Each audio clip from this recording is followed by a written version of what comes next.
1成半。截至5月底嘅第三季度，美光錄得純利282億4300萬美元，按年升近14倍，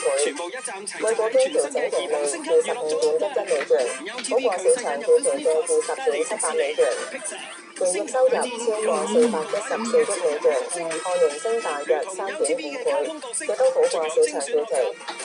公司預測今季營業收入介乎490至510億美元，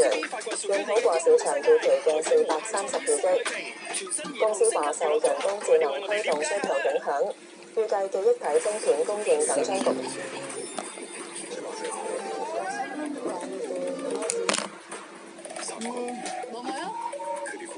美國人工智能初創公司 Anthropic 指控阿里巴巴非法獲取旗下 Claude 人工智能模型。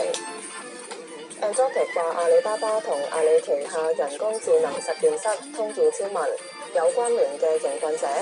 喺4月22號至到6月5號期間，對公司發動蒸餾攻擊，利用近25000個虛假帳戶發動大規模行動，非法獲取 Claude 人工智能模型，係公司目前為止已知嘅最大規模蒸餾攻擊。所謂蒸餾係指利用規模較大、成本昂貴嘅 AI 模型所輸出嘅答案，訓練規模較細嘅 AI 模型，降低開發成本。阿里暫時未有就事件置評。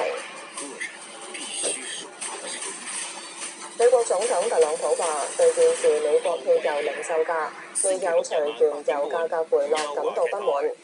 當局將會對多間油公司涉嫌哄抬汽油價格展開調查。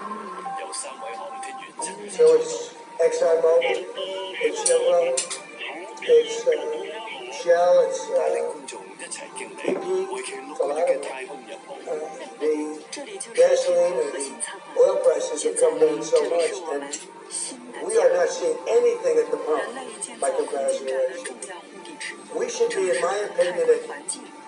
$2.25 right now. Oil companies are possibly gouging. I hope they're not, otherwise they're going to be in big trouble.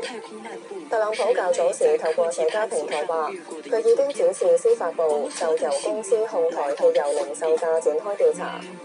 代表美國主要石油企業嘅美國石油學會就話，汽油零售價同原油價格嘅調整並非同步進行。